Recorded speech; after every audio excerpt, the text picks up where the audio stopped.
Hello, I'm Mark Pougatch and welcome to a very special Audi Presents experience. Today I'm joined by José Mourinho, the head coach of Tottenham Hotspur, for an exclusive insight into his career, approach and philosophy, brought to you by one of the club's leading partners, Audi. José, nice to see you today. Thank you very much for your time. And what a special place the training centre is here. I wonder, when you work in such a special environment, how does it help you do your job? You don't want to go home? No, no, it's really nice. I used to say that a good football pitch and a few players, you are a happy coach. But this is just an expression to show our love for the job.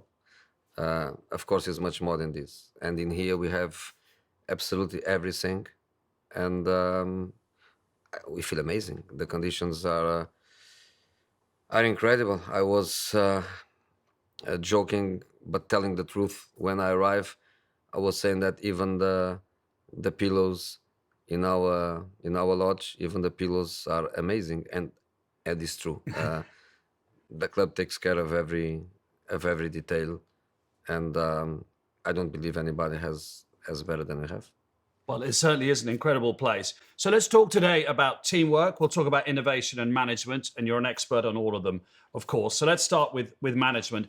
Let's start with the football. A very strong start to the season, second in the league, going well in the Europa League. You've been here almost a year. What's been your highlight of that almost year anniversary?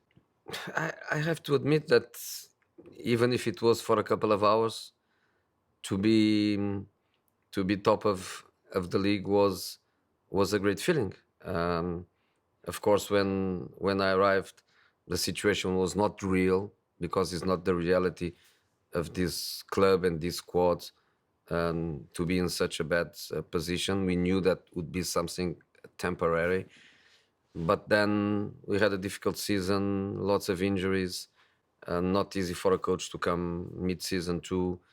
Lockdown, everything was new, and sometimes I think, with my experience, everything is deja vu for me, but it wasn't deja vu. It was really something new.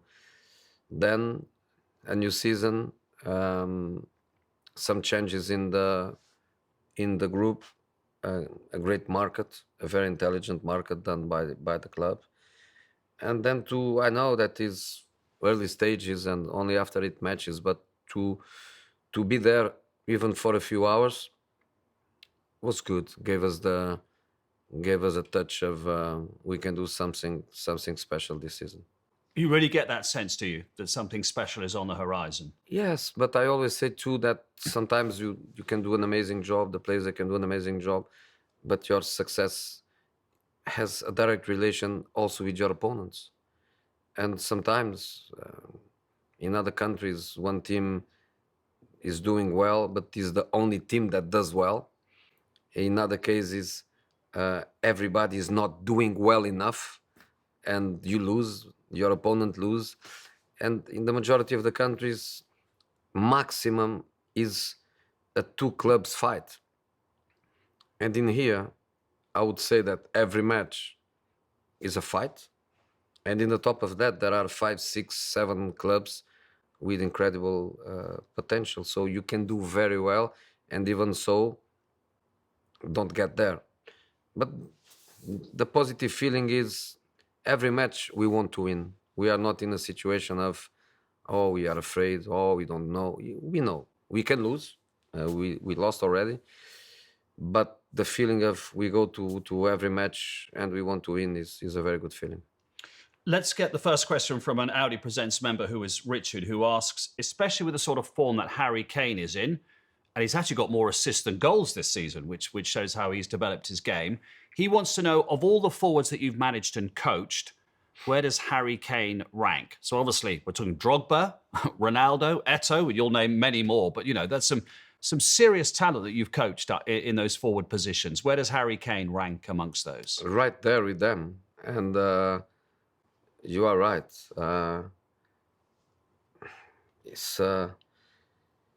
Was Drogba, Cristiano, Benzema, Eto'o, Ibrahimovic, Adriano.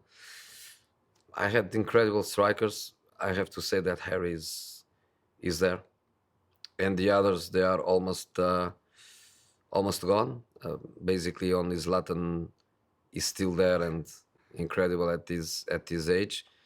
Karim is also 31, maybe 32 now, and Harry is very young. So I don't want to imagine how far he can go, but he can. Can he go much further? He can, especially if the team goes, because there is a direct relation between the individual and the team. The team can make a player better. Of course, the top individual can also make the team better, and this relation is very important. In this moment, we have a very good Harry Kane playing in a very good team, and he's making the team better. We need him, but the team is also making him better. Let's talk about leaders, Jose, because Harry's obviously captain of England. Hugo Lloris has lifted the World Cup. You've got Pierre-Emile Højbjerg, who's got captaincy experience. How do you go about identifying leaders? I think I don't identify. I think they show me who they are. And there are many different ways of being a leader in a football team. You can be the leader by example. You can be the leader because you are an incredible professional and untouchable in your professionalism and everything you do to be a top player. You can be the real leader in the dressing room, even if you are not a top player, but by your personality, you are a guy capable to bring people together. You have that feeling. There is also the tactical leader, which is the guy that even if he isn't a phenomenal player, but on the pitch he can read the game in a certain way. He can help to be an extension of the coach. There are many different ways, and a good team, a top team, needs all of that. Needs all of that. It's not about one guy. It's not about one armband. It's about many different ways to be a leader. Are there less leaders in football than maybe when you started? You hear that sometimes. There are less, people. There's less leadership that goes on. Maybe people becomes more individual. Maybe is the world, is the society that is a bit like that, and even probably technology and evolution at that level makes people be more individual. 20 years ago, you go to a training camp, you spend 24 hours with your colleagues, you understand each other, you learn about each other, you develop this kind of skills.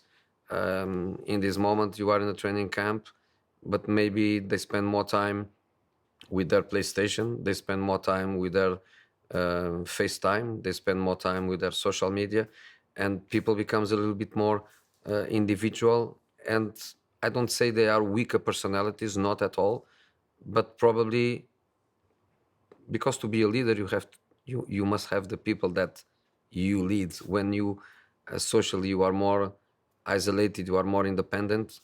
You can have these skills, but maybe you don't develop them. So I think it's more about that, because I see players with great personalities, with self-esteem really high, really self-confident boys. But to be a leader, you need a little bit more than that. Let's talk about your coaching staff and the sort of character that you like to surround yourself with. John, an Audi Presents member, says, what skill sets are most valuable for you when you're recruiting members of your coaching staff? I mean, obviously their ability, their talent is a given. What are you looking for? No, it's a puzzle. A coaching staff is a puzzle. If I have people with the same skills that I have, I'm better than them. I need them to be better than me in some skills. So it's like a puzzle. It's a complement. And in the end, is with 4, 5, or 6 persons, you must be really strong in every aspect. Is loyalty very important? It is. In a world like we have now, and especially in football, you need people that is loyal to you and is loyal to the club. But of course, after that, I need people that lives football 24 hours per day. uh, where in our free time from football, we dedicate ourselves to family and friends. But that's on the free time that football gives us. Um, I need people with big passion, because to work with me, if you don't have passion for football, you feel, isolated in the ocean, because I really need people that thinks football every time. I want the assistant coach that calls me 1 a.m. because he was thinking about something. I don't want the assistant coach that disconnect the phone when he goes home at 7 p.m. and only connects the next morning. In the top of that is about their qualities, and of course the fitness coach, the sports science, the analysts, the assistant coach, the two assistant coaches. One comes from being an academic and being an analyst. The other one comes from the pitch, being a former player. It's about this puzzle. It's about being complement to each other. Well, let's talk about João Sacramento, then, your right-hand man, who's 31, which is the most startling thing to look at.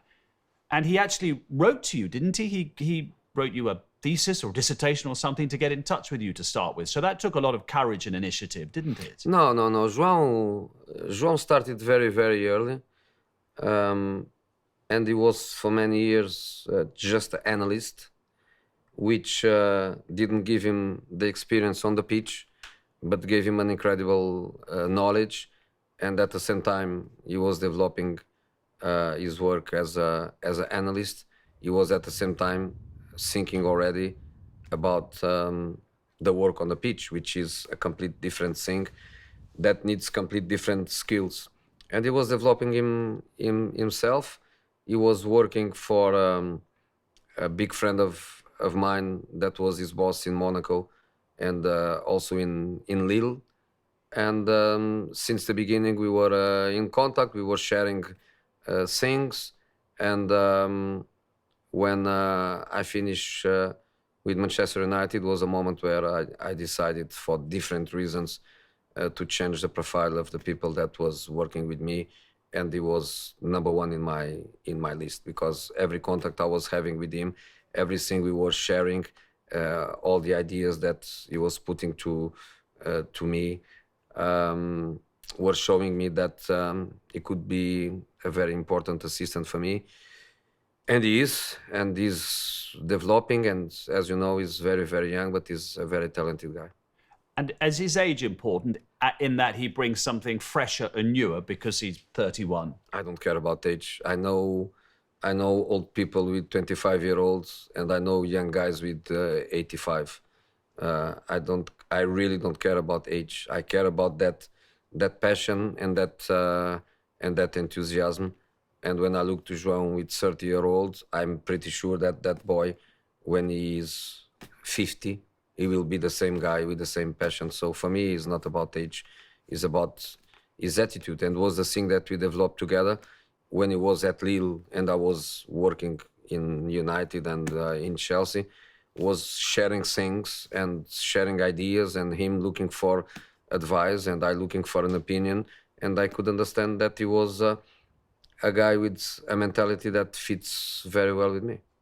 Got another question from an Audi Presents member from Hin Chung, who wants to know, how would you say your leadership style has evolved in the different clubs you've led, and therefore in the different countries in which you've worked? You know, how much does the custom of that country shape the way that you have to go about your job?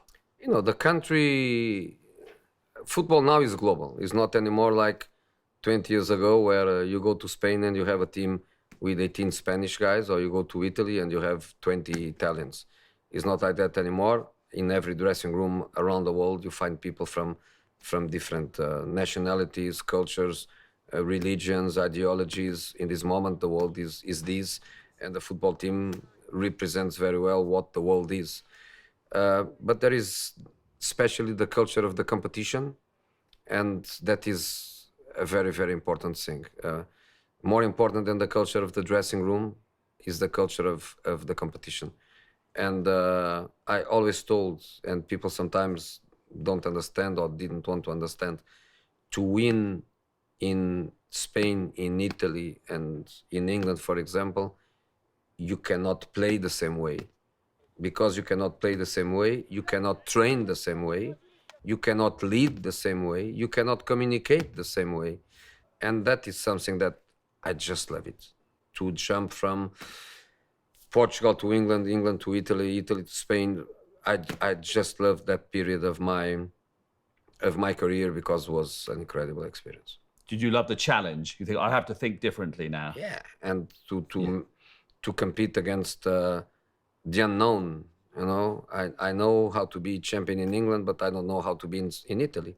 Let's discover if we can do it and the way we can do it. It's really, really interesting.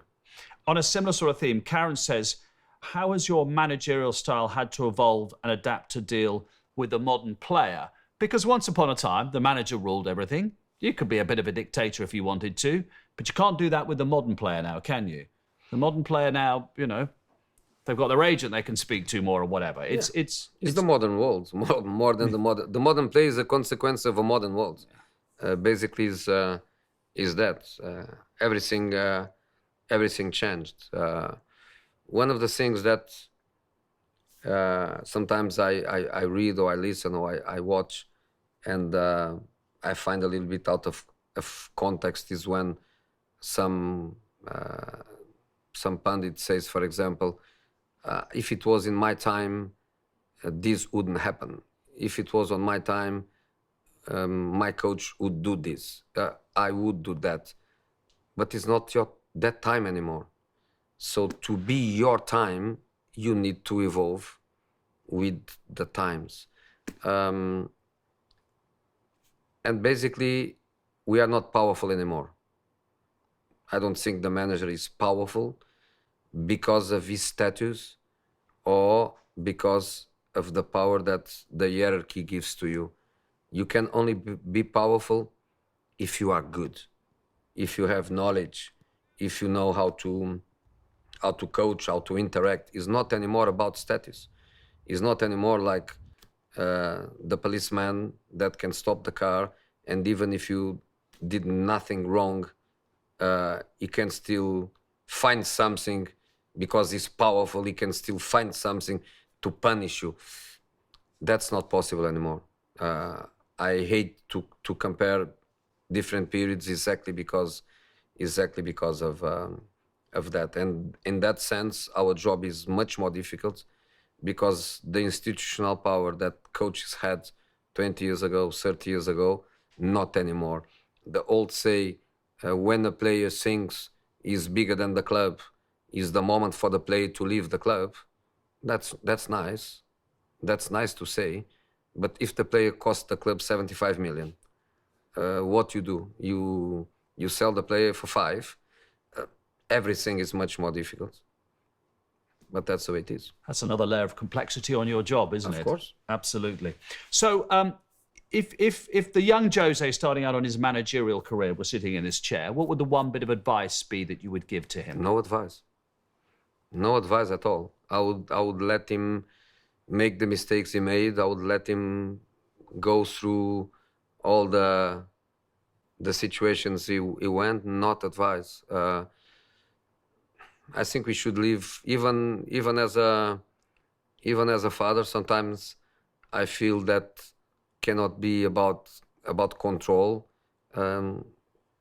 Advice, okay, but control, no. And as a coach, first of all, I arrive where I arrive. I couldn't make many mistakes, or I wouldn't arrive where I arrive. I wouldn't be now where I am. But of course I did mistakes. Of course I would do things in a different way. But it's impossible to go back. And if you change something in that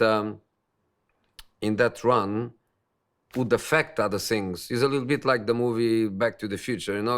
You go back. You will go back on time. You change something. You are also changing everything after that. I wouldn't do anything. I made mistakes, lots of mistakes. Brilliant. Great film as well, yeah. Last one on management. Every manager has to deal with a setback. Every manager has to deal with a defeat. How do you process that? How do you work through that when you've lost a game? When I lost a game, I need urgently to think about the next one. I cannot stay in the past. I cannot stuck in that one. Of course, I need to read as soon as possible mistakes that led to a bad result, but I want the next game. I lose a game, I walk into the bus and I sit in the bus and I'm already thinking about the next match 2 or 3 or 4 days later. I need to move. I need to move on. A defeat hurts me too much to be stuck on that pain. I just can't do it. I need to be positive. I need to move to the next one. It's easier for me to do that than to be stuck on it. No, I need to move. I need to move. You know, and I think probably is a good way to do it. It's a good way to do it. So let's talk about teamwork then. There's so many people asking us, which is a hard thing to, I'm sure, distill and crystallize into a short answer. What your secret is to winning in so many leagues around the world? I am a talented coach. I have good coaching staffs. I have amazing players. And I have good structures in the clubs behind me. Without good players, no chance. Without a coaching staff that helps, no chance too. And without a club with a good structure that can support at all the different levels is also impossible. So there is no secret. There is no miracles in football, just small ones. And the small ones is when you do something that is bigger than the potential that you have in your hands. That is possible, but not huge miracles. Not huge miracles. So everything in the end is a consequence of potential, and basically is this. No and secret. Also from within of you, self-resilience, self-belief. Do you build those things up over time as a coach? I think in the end belongs to the individual. I don't believe that you can dramatically change anybody. It's like DNA. You don't change DNA. You have no chance with that, of course, biologically. And we cannot do miracles at that level. But, you know, I used to say that I am a team coach and not an individual coach. And when you manage to make the team better than the sum of all the individuals, that resilience, that ambition, that desire, that no fear of anything, that balance, like you were speaking before, the balance of defeat and also the balance after the big victory, not in the moon with a big victory, not in hell with a defeat, to keep that balance, to keep that resilience, to cope with all the pressure that you have around, is something that the team has to develop. Mark, another Audi Presents member, asks, you've worked with some fantastically talented players throughout your career, and apart from that natural talent, what sets those world-class players apart from other very good players? What is the missing little X factor? Yeah, it's the psychological factor. If you want, you can split a player. You can split a player in how is this player technically, how is he physically, how is he psychologically, how is he tactically. You can try to be analytic, but in the end, a player is the globality.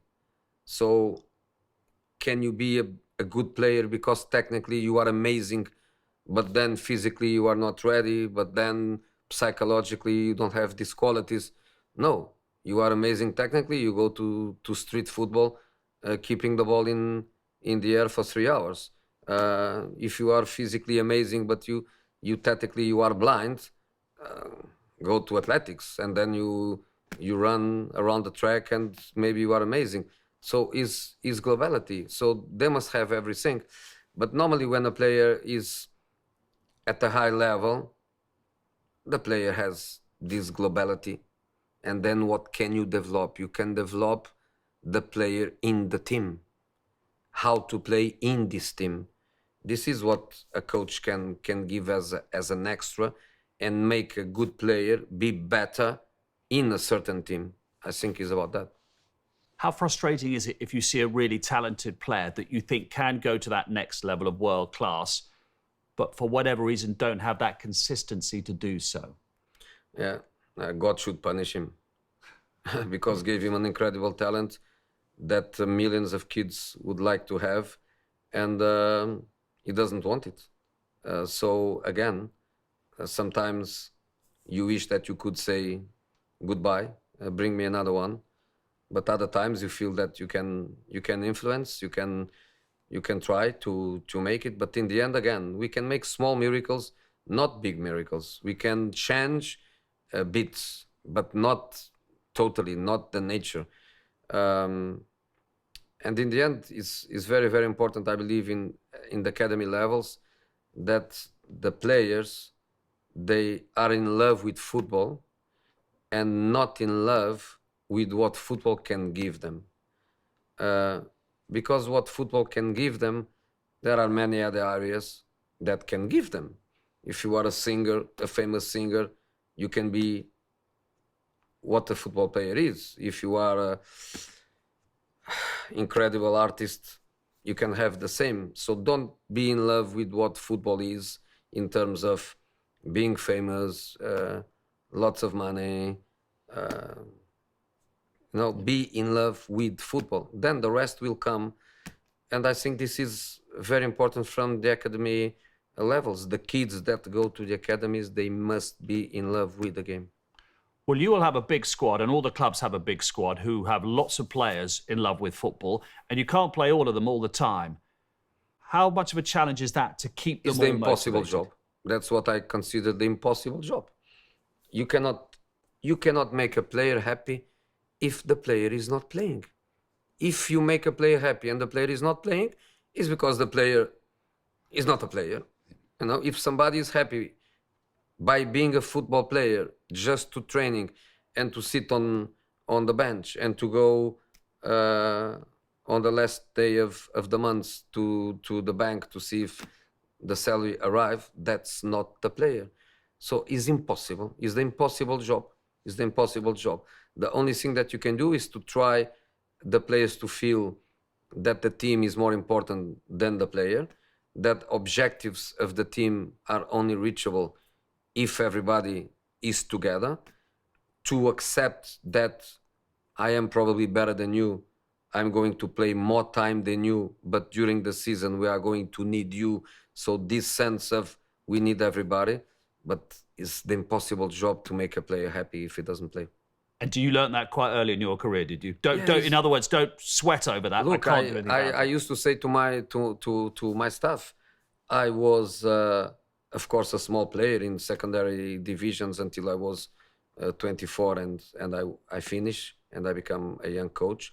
And even at that level, I was awful.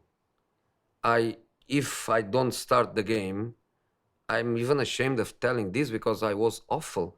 If I don't start the game, I don't want my team to win. I was awful. I was awful. I want to be on the bench and I want my team to be in trouble so I can come in and try to change. And I'm speaking about third division, League Two, or whatever it is. I was awful. So I understand completely this feeling. And at the professional level, the players are top talented players. They want to play all the time. Is impossible. Have you seen that as a coach with one of your own players? At the professional level, which I wasn't, is a different thing. A professional is a different perspective. But you feel the sadness, you feel the frustration. That is obvious. But then you build is a professional team. In the end, we want to win. We need to win. So everybody sticks together. And I have phenomenal guys with secondary positions in the team. That job in the end is to be there for the others, is to be there for when it is needed to. Is a different approach. Richard, another Audi Presents member, says, obviously you would have known of the Tottenham squad very well from playing against them over your years here with Chelsea and with Manchester United.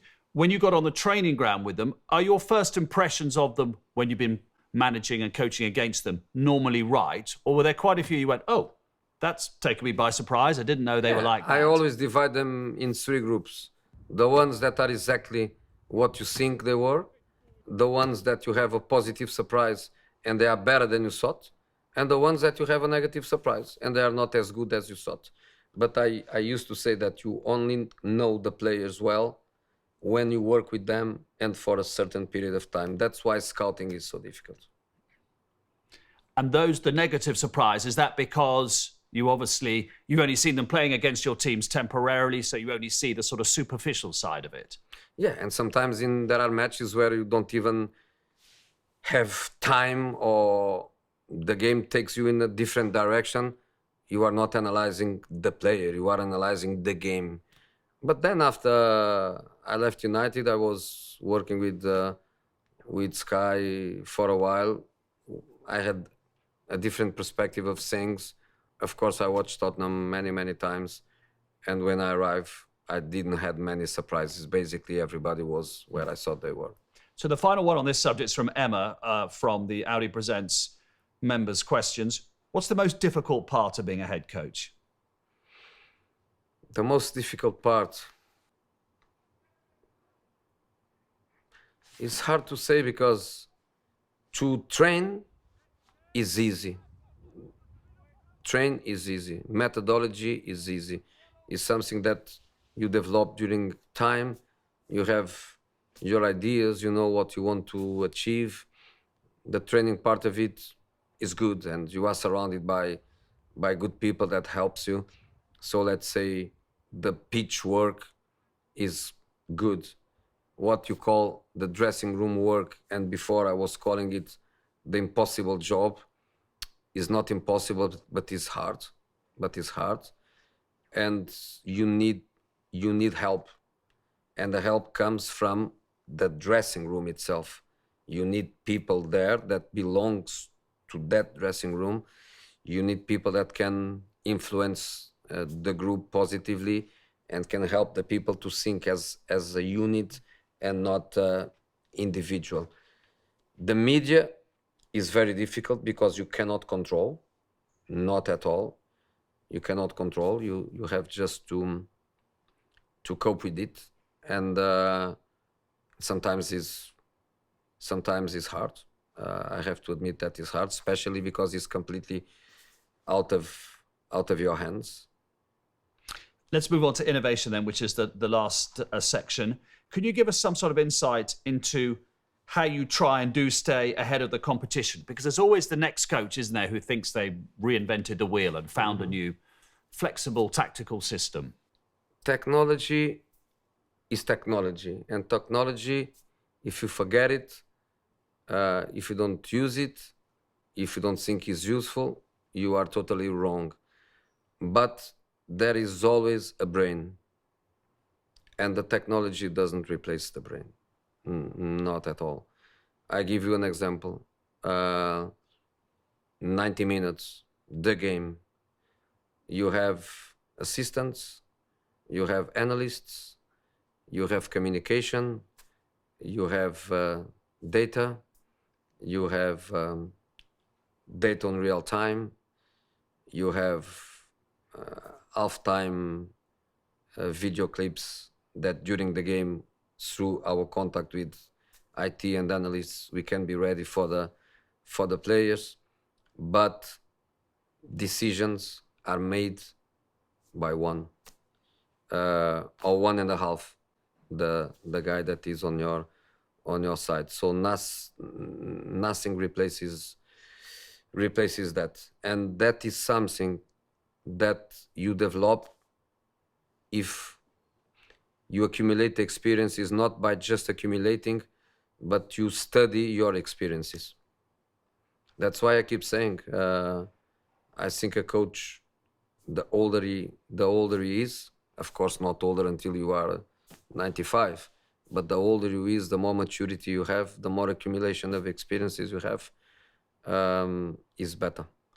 So we hear a lot about sports scientists nowadays, don't we, and red zones and so forth. Are you saying that science, data and technology can only inform your coaching style up to a certain point? Because after that, humans are taking over, humans are playing the game, humans are making mistakes, humans are refereeing as well. Yeah, absolutely. Going to a objective example, sports science is not going to decide the training session, but sports science controls the training session.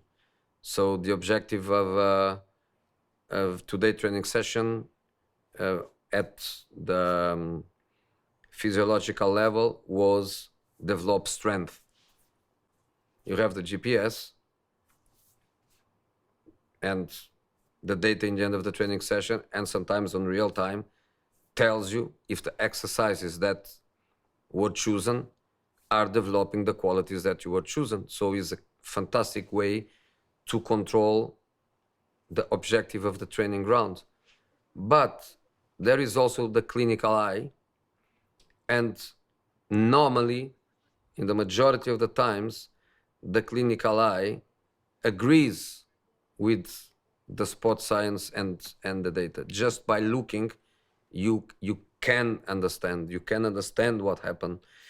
And this is a great combination. That's why I think in football now, I don't want to go into that fight.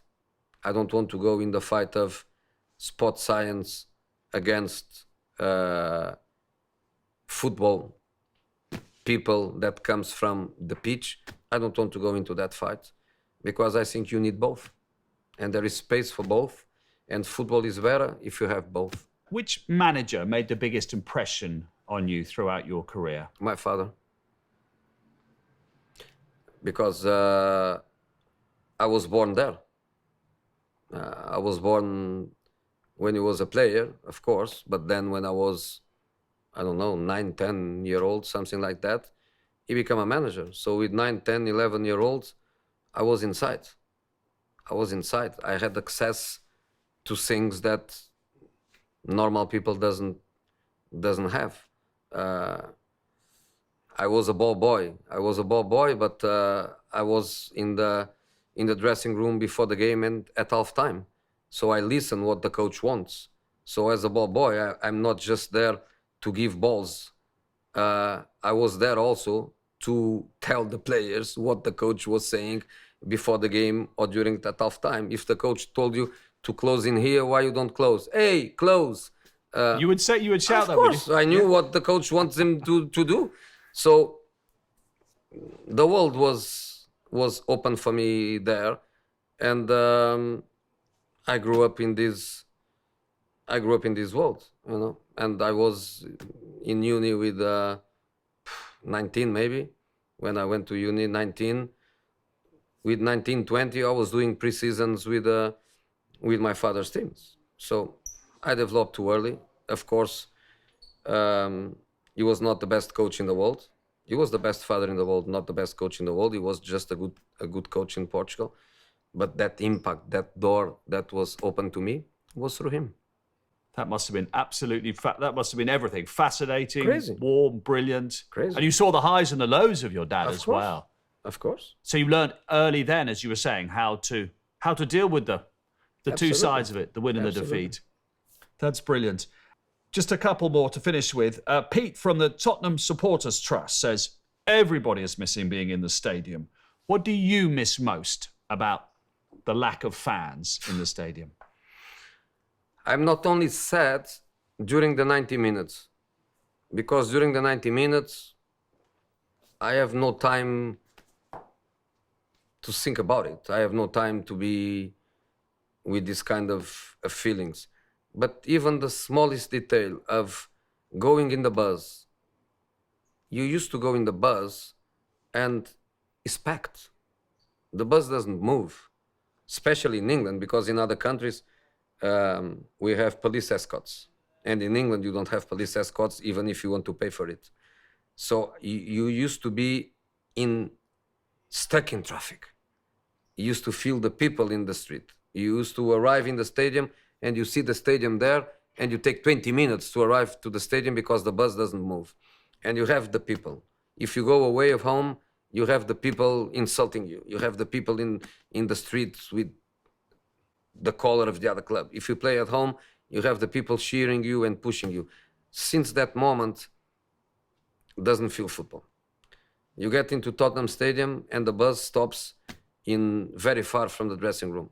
So you have a long walk until you arrive in the dressing rooms. That beautiful stadium, empty. You see beautiful stuff, Premier League, Europa League, incredible stuff, empty. Really, really sad. And I cannot imagine myself being a football supporter and not being to a football stadium for how many months? 8 months or 7? I cannot imagine. I cannot imagine. Have you said to yourself, I will try not to take it for granted when it all comes back because it's so weird without it? You'll enjoy all that. I'll enjoy getting stuck on the bus. I'll enjoy seeing the opposition's colours and their scarves in the streets. I always enjoyed that. Yeah. I always enjoyed that. It's not like I didn't enjoy it. I always enjoyed that, and this is part. The game, we start playing the game in that moment. The player that is not comfortable with that is the player that will go to the pitch and will not express himself. Is where the players they feel comfortable, is where the players they feel motivated. So it was not easy for the players to adapt to the empty stadium. And since the beginning, even in the previous season, after lockdown, I was telling the players, you only realize that the game was important when the game finished. And then it's too late. You only realize when you go to the dressing room and you say, oh, I lost. And I didn't make everything to try to win it because no public, no emotion. Hey, the game is important. Don't realize only after the game. Realize during the game and before the game. So, not easy. Not easy. Do you think COVID will have a long-term impact on football globally? I keep myself away of the economical side of it. But I speak with Mr. Levy. I'm not in Mars. I'm in here. I speak with people. I understand that economically, especially for a certain level of clubs, the impact is not going to end. It's like socially.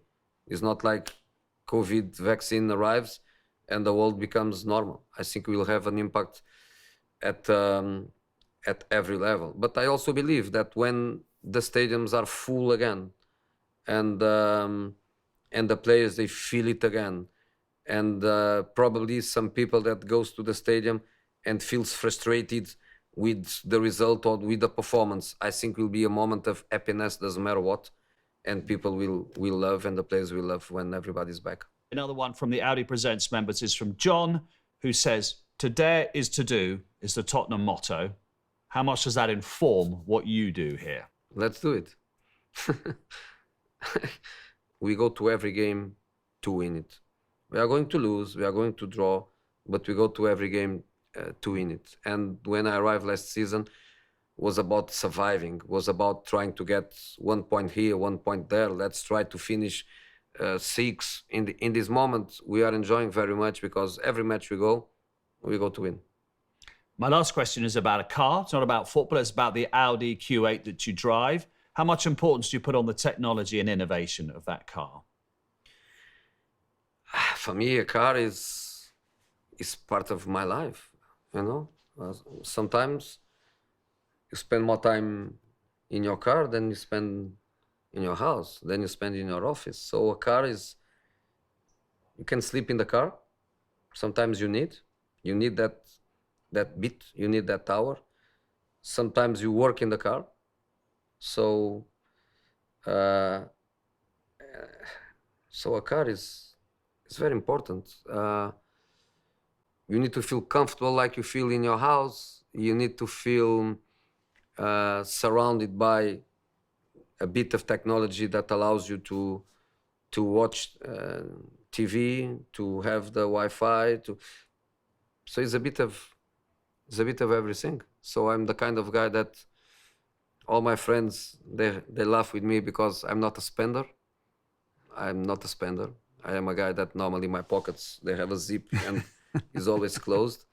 But in relation to cars, I'm not that guy, because it's very important to have a good car.